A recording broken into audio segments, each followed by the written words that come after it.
यदि आप चौकी ढाणी में दाल बाफले खाने जा रहे हैं तो यह खबर आपके लिए है। चौकी ढाणी द्वारा शुद्ध देसी घी के बाफले परोसने का दावा किया जाता है, लेकिन खाद्य सुरक्षा विभाग की जांच में बाफले अमानत स्तर के पाए गए। इसी तरह 26 अलग अलग संस्थान में दूध, दही, पनीर और कोको पाउडर भी मिथ्या छाप मिला है। अपर कलेक्टर ने 22 लाख का जुर्माना लगाया है। देखिए एक खास रिपोर्ट। चौकी ढाणी के बाफले मिले अमानक, खाद्य सुरक्षा अधिनियम के तहत लगाया जुर्माना।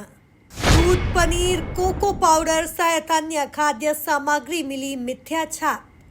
26 संस्थानों पर लगाया 22 लाख का जुर्माना। जनवरी 24 से अब तक 1 करोड़ से अधिक की वसूली। इंदौर जिले में आमजन को शुद्ध खाद्य सामग्री मिले, इसके लिए खाद्य सुरक्षा विभाग द्वारा समय समय पर विभिन्न संस्थाओं की जांच की जाती है, जिसमें होटल, रेस्टोरेंट, ढाबे और डेयरी शामिल है। पिछले दिनों की गई जांच के बाद सैंपल भोपाल भेजे गए थे, जिनमें से 26 संस्थाओं के सैंपल फेल हुए हैं। इनमें दूध, घी, पनीर, कोको पाउडर और चौकी ढाणी में परोसे जाने वाले दाल बाफले भी हैं। अपर कलेक्टर गौरव बैनल ने जानकारी देते हुए बताया कि जांच रिपोर्ट के आधार पर सुनवाई के बाद 26 संस्थान पर 22 लाख का जुर्माना लगाया गया है। देखिए, मार्केट में खाद्य पदार्थों की शुद्धता बनी रहे, इसके लिए लगातार सैंपलिंग हमारी टीम करती है।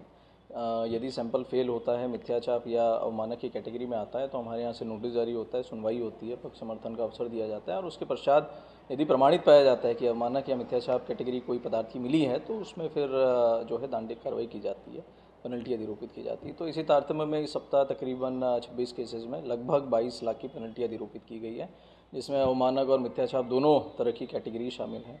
अवमानक में मुख्य रूप से कोको पाउडर हो गया, पनीर हो गया, या कुछ रेस्टोरेंट में बाफले के सैंपल थे वो हो गए, कहीं के चावल के सैंपल हो गए, इस प्रकार के अलग अलग हैं। और मिथ्याचाप में कन्फेक्शनरी के आइटम्स हैं, चॉकलेट्स हैं या फिर ड्राई फ्रूट्स हैं, इस तरह के आइटम्स हैं।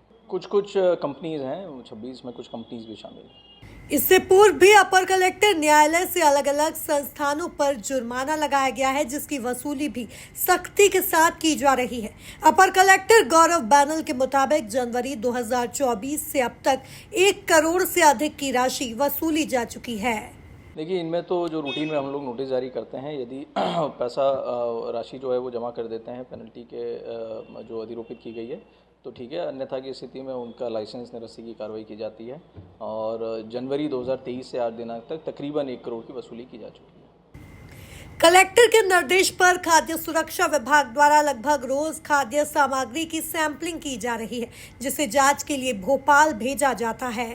Bureau report, MP news, Indore.